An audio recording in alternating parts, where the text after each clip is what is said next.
Professor Yunus তার সবচেয়ে প্রিয় মানুষকে বসিয়েছিলেন। স্বাস্থ্য মন্ত্রণালয়, স্বাস্থ্য অধিদপ্তরকে একটা বিশেষ দলের ডাক্তাররা দখল করে নিয়েছিল, যাদের হাতে 24-এর গণঅভ্যুত্থান উত্তরকালে মানুষ বিশ্বাস করে ভরসা করে দেশ শাসন করার দায়িত্ব নিয়েছিল। তারা নিজেদের ভাগ্যের পরিবর্তন করেছেন, কিন্তু জনগণের ভাগ্যের পরিবর্তন করার জন্য কোনো কাজ করেন নাই। আমরা দেখেছিলাম অন্তর্বর্তীকালীন সরকার স্বাস্থ্য বিষয়ক সংস্কার কমিটি করেছিল। সেই সংস্কার কমিটির কোনো আপনার পরামর্শ তারা গ্রহণ করে নাই। এমনকি তাদের যেই কাজ ছিল, এই স্বাস্থ্য অধিদপ্তর, সেই অধিদপ্তর মন্ত্রণালয়ে প্রফেসর ইউনূস তার সবচেয়ে প্রিয় মানুষকে বসিয়েছিলেন।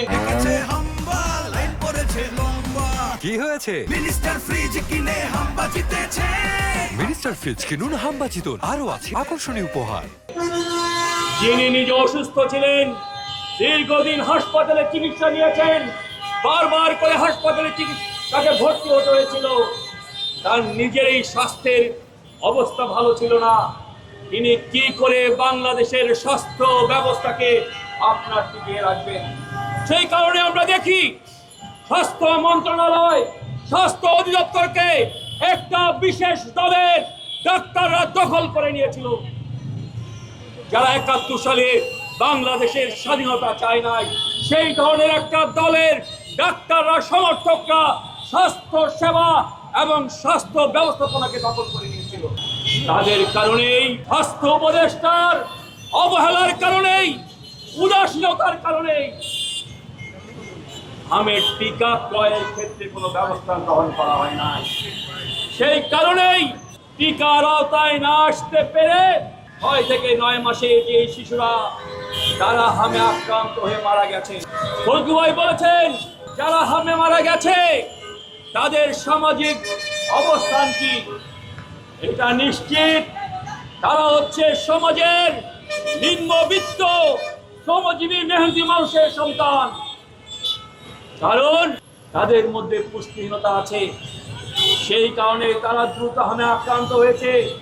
কিন্তু আপনি দেখেন, এই 435 জন শিশু মৃত্যুবরণ করেছে, তাদের খুব কমই আছে যারা উচ্চবিত্ত, মধ্যবিত্ত বা সম্পদশালী, তাদের সন্তানরা কিন্তু হামে মারা যায় নাই।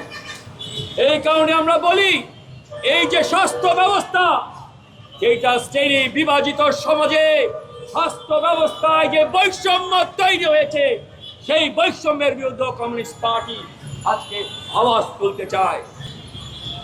প্রিয় বন্ধুরা আমার, আপনারা এই বিষয়গুলি সবাই অবগত আছেন, খুবই অবগত আছেন। এই কারণেই এইটা আমাদের দৈনন্দিন যে উদ্বেগ, সেই উদ্বেগের কারণ।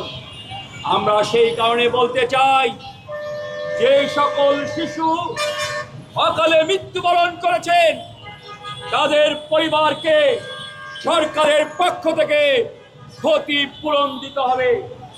যেই সকল ব্যক্তির কারণে, সরকার এবং প্রশাসনের কারণে সময় মতো টিকা ক্রয় করা হয় নাই, সেই সকল ব্যক্তি, সেই সকল প্রশাসক, সেই সকল দায়িত্বপ্রাপ্ত উপদেষ্টা, তাদেরকে বিচারের সম্মুখীন করতে হবে।